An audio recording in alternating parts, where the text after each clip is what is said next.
Olá, aqui é a Cida Pesquisadora e esse é meu avatar.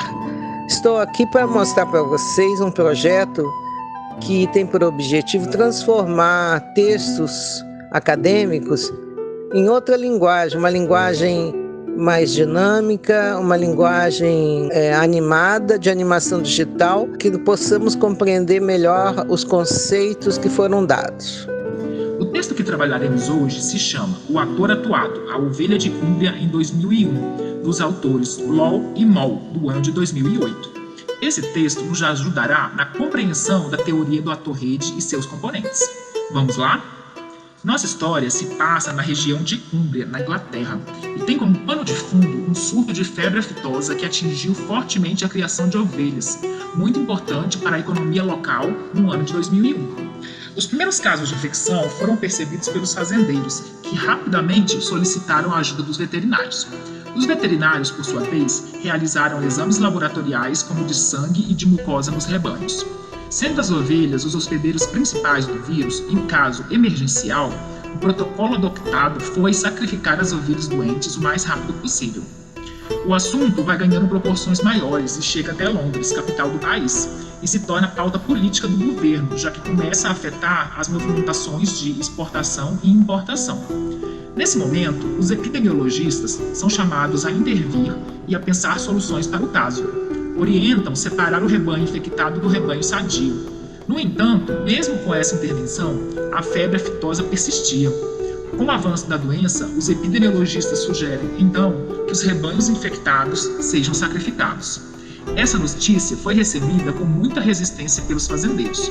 Muitos não quiseram sacrificar os seus rebanhos. Muitas ovelhas eram de criação, campeãs de competição ou de rebanhos de longas gerações das famílias. Diante desse impasse, o governo chama os economistas para auxiliar na situação. Como solução, os economistas propuseram a adoção de um auxílio financeiro aos fazendeiros que aderissem à ideia e sacrificassem os animais doentes. Assim, muitos fazendeiros sacrificaram seus rebanhos. No entanto, uma controvérsia acontece. Percebe-se que alguns fazendeiros estavam matando as ovelhas sadias. Para muitos, com o auxílio financeiro, a ovelha morta se tornara mais rentável do que o animal vivo. Por sua vez, a adesão da renda de auxílio aos fazendeiros interferiu nas exportações e importações da região. Além disso, Cúmbria era uma região turística, conhecida pelos seus vales e sua natureza bucólica.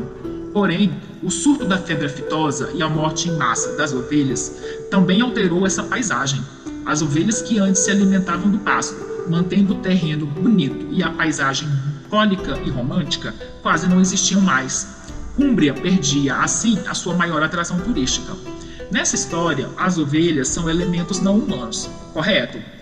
Porém, vimos o quanto elas interferem na ação humana e o quanto interferem em outros elementos. Podemos dizer, então, que a ovelha é um actante em cada personagem nesta história. A ovelha do fazendeiro, a ovelha do veterinário, a ovelha da epidemiologia, a ovelha do governo, a ovelha da economia, a ovelha da cultura e do turismo e a ovelha da importação e da exportação. Cada uma delas possui interesses específicos. Da mesma forma, vimos a existência de controvérsias. Assim, podemos visualizar a conformação do que chamamos de rede sociotécnica, composta por suas influências, interesses, pontes e controvérsias, mapeando a rede de relações de interagência entre humanos e não humanos.